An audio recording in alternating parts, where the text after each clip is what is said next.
وسهلا. ما زلنا مع كتاب سوبر كوميونيكيتورز، والحقيقه الكاتب بيقول فكره جميله جدا ومصطلح اسمه ايموشنال كونتيجن.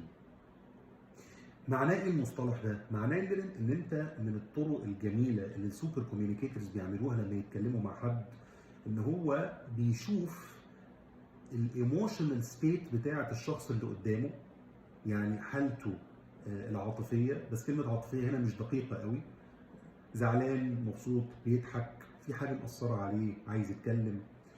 واللي عنده بقى الايموشنال كونتيجن ده زي ما بيقول الكاتب بيتيون ان للحاله بتاعه الشخص اللي قدامه. اديكم مثلا انت قاعد مع شخص وانت ممكن تكون مبسوط جدا جدا جدا، لكن الشخص اللي قدامك قعدت معاه وبعد ما ابتديت تتكلم شويه، هو يتكلم شويه وانت تسمع وتتكلم شويه، لقيت ان هو مش مبسوط، لقيت ان هو متضايق. فاللي عنده الايموشنال كونتيجن بقى بيبتدي يعمل ايه؟ ان هو يتيون ان، هو مبسوط قوي قوي ونفسه يضحك، بس اللي قدامه مش في نفس المود قوي، يبتدي يظبط بقى الموجه بتاعته على الشخص اللي قدامه عشان الشخص اللي قدامه يحس ان هو مرتاح. وبعدين ممكن يبتدي ان هو يحاول ان هو يغير موده، او ان هو ينقل الدسكشن لحاجه ممكن يكون دمها اخف شويه. بس في البدايه هو بيشوف الشخص اللي قدامه هو على انهي موجه، اللي هو ممكن نقول عليه بلفظ تاني مراعاه المقام.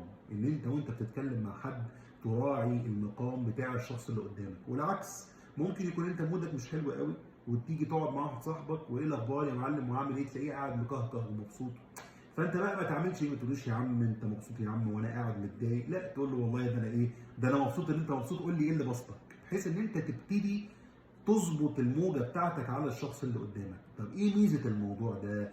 اخر حاجه هقولها في الفيديو، الكاتب بيقول ان دي من الوسائل القويه جدا اللي موجوده عند الجماعه اللي اسمهم سوبر كوميونيكيتورز، لان ده بيعمل كونكشن ما بين نفسك وما بين الشخص اللي قدامك، لان هو على طول بيحس ان هو مرتاح معاك في الكلام، هو مش عارف ليه، بس انت عارف انت بتعمل ايه. انت عشان عندك فهم لموضوع الايموشنال كونتيجن، فانت بتظبط الموجه بتاعتك على الشخص اللي قدامك عشان تعرف تكوميونيكيت معاه. شكرا جزيلا ونشوفكم على خير.